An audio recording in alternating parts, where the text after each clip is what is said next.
The Secret of the Shadow Library. Ming had always been curious about the room at the end of the hallway in his grandfather's old house. It was a heavy oak door, always tightly locked, giving off the scent of old paper and decaying wood. One rainy afternoon, Ming happened to notice the door slightly ajar, inviting him to step into a world he had never known. Stepping through the door, Ming was astonished to find himself not in a small room, but in a vast library with bookshelves towering up to the sky. Strangely, the books did not remain still. They gently fluttered their covers like wings, floating in the air and creating soft rustling sounds, like whispered voices. "Do not touch them without permission," a low voice echoed. From atop a pile of old books, a pitch-black cat with bright golden eyes like two lanterns leapt down. The cat's name was Moon. It regarded Ming with a cautious gaze, but there was no malice in it. Moon explained that this was the library of forgotten things. Each book here contained a memory or a story that humans had forgotten.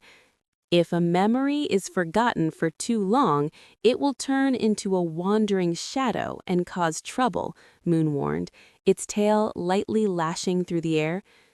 Ming looked down at his feet and was startled to realize that his shadow was behaving strangely. While Ming stood still, his shadow was fidgeting as if searching for something on the floor. It stretched itself out, reaching into the gaps between the bookshelves with a sense of urgency. Ming tried raising his right hand, but the shadow lifted its left. A chill began to spread throughout the room. He realized that the shadow no longer belonged to him.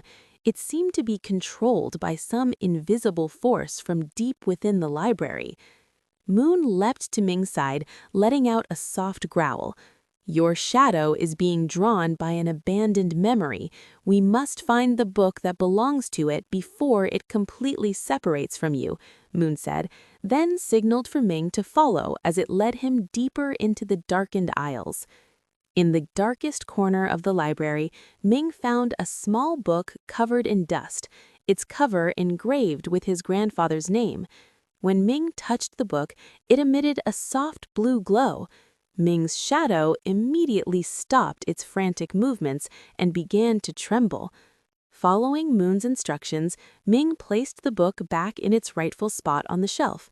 The moment it slid perfectly into the empty space, a warm surge of energy spread outward. Ming's shadow immediately returned to his feet, once again perfectly in sync with his every movement. The library began to fade, and Ming found himself once again standing before the oak door in the familiar hallway. The door was now tightly shut and securely locked. Ming looked down at his feet. His shadow was still there, normal and faithful. He smiled, knowing that he had just helped his grandfather preserve a precious memory. Tải ngay N2D, từ điển Anh Việt và luyện tiếng Anh cùng Bình mỗi ngày. See you later!